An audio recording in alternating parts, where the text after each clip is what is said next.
김계리 변호사입니다. 이 사건 공소사실에 대한 변호인 의견 진술하겠습니다. 먼저 공소사실 및 증거에 대한 의견을 개진하겠습니다. 피고인은 대한민국의 대통령으로서 헌정위기와 국정마비의 비상상황에 대해 대통령의 국가긴급권인 비상계엄을 선포하였습니다. 이후 국회의 비상계엄 해제 의결에 따라 비상계엄을 해제하였습니다. 그런데 이 사건은 대통령의 국가긴급권 행사인 비상계엄 선포를 내란으로 기소한 것에서 더 나아가 비상계엄의 선포를 위한 국무회의의 소집 및 심의 과정을 별도로 직권남용으로 의율하고 있으며 국제사회에 대한민국의 헌정질서가 원활하게 작동되고 있음을 알린 공보행위를 범죄라고 하면서 허위공보에 의한 직권남용으로 의율하고 있습니다. 또한 수사권이 없는 공수처에 의한 불법한 수사와 위법한 체포, 영장 집행 행위에 대한 대통령 경호처의 정당한 직무집행을 공무집행 방해로 의율하고 있습니다.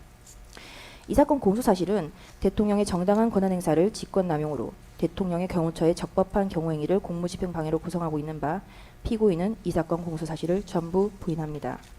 증거에 대해서는 추후 별도 의견으로 말씀드리도록 하겠습니다. 이 사건 일부 공소사실 국무위원 심의권을 침해하여 직권남용 권리행사 방해죄가 성립한다는 부분은 계엄의 과정에서 발생한 행위로 이미 내란 우두머리 사건에서 기소되어 있는 부분이므로 이중기소에 해당합니다. 대법원은 내란의 실행 과정에서 어떤 행위에 수반하여 발생한 행위는 내란 행위의 구성 요소를 이루는 것으로 흡수되어 별죄를 구성하지 아니한다라고 판시하였습니다. 이 사건 국무회의 심의권 침해 관련 공소사실은 계엄을 선포하고 해제하는 과정에 있어서 필수 불가결한 국무회의에 관한 부분이므로 별죄를 구성하지 않음이 명백한 것입니다. 물론 피고인에 대한 내란 혐의에 대하여 무죄가 선고될 경우에 그 이후에 개별 실행행위에 대해서 직권남용 혐의 등이 별도로 검토될 수는 있을 것이나 이는 내란 혐의에 대한 재판에서 예비적 공소사실로 주장되어야 할 것이지 별도로 기소되는 것은 안 될 것이라 할 것입니다. 대법원은 이러한 이중기소의 경우 공소기각 판결을 하도록 규정한 형사소송법 제327조 제3호의 취지는 동일한 사건에 대하여 피고인으로 하여금 이중위험을 받지 아니하게 하고 법원이 두 개의 실체 판결을 하지 않도록 하게 하는 것이라고 하였습니다. 이 사건은 동일한 사건에 대하여 피고인으로 하여금 이중위험을 받도록 하고 있으므로 공소기각 판결을 하여야 할 것입니다. 이 사건 개별 공소사실에 대한 의견을 개진하겠습니다. 먼저 국무위원 심의권 침해 관련 직권남용 권리행사 방해 공소사실에 대하여 말씀드리겠습니다. 직권남용 권리행사 방해죄의 성립요건에 관하여 대법원은 해당 공무원의 일반적 직무 권한에 속하는 사항에 관하여 직권을 행사하는 모습으로 실질적 구체적으로 위법 부당한 행위가 있어야 하고 이로 인하여 상대방으로 하여금 의무 없는 일을 하게 하거나 권리 행사가 방해되는 결과가 발생하여야 한다라고 판시하고 있습니다. 즉 범죄가 성립하기 위하여는 위법 부당한 행위가 있어야 하고 구체화된 권리의 현실적 방해가 일어나야 하는 것입니다.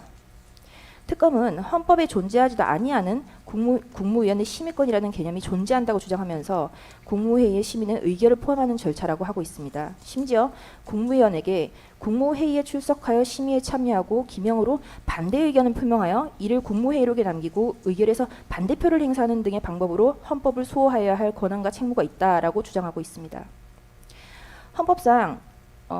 우리 헌법상 국무회의의 법적 성격에 대하여 살펴보겠습니다. 국무회의는 우리 현행 헌법 조문상 명백히 대통령을 보좌하는 심의기관입니다. 우리 헌법 제88조 제1항은 국무회의를 심의기구로 규정하고 있습니다.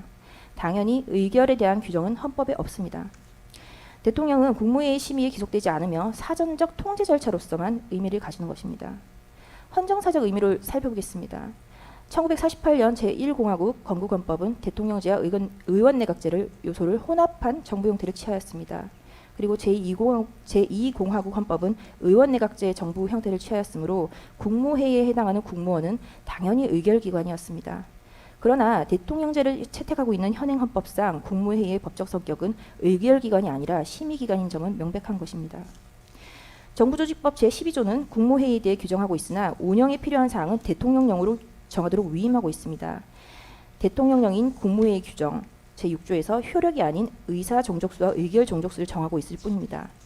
즉 헌법기관으로서 국무회의가 규정되어 있음에도 불구하고 헌법과 법률은 국무회의의 심의의 효력에 대해서 전혀 언급하고 있지 않습니다. 헌법이 아닌 법률이 아닌 대통령령으로 국무회의 규정에서 정족수를 규정하고 있을 뿐입니다. 이와 같은 점을 고려해 본다면 국무위원들에게 심의권이라는 구체화된 권리는 인정되기 어려운 것이라고 할 것입니다.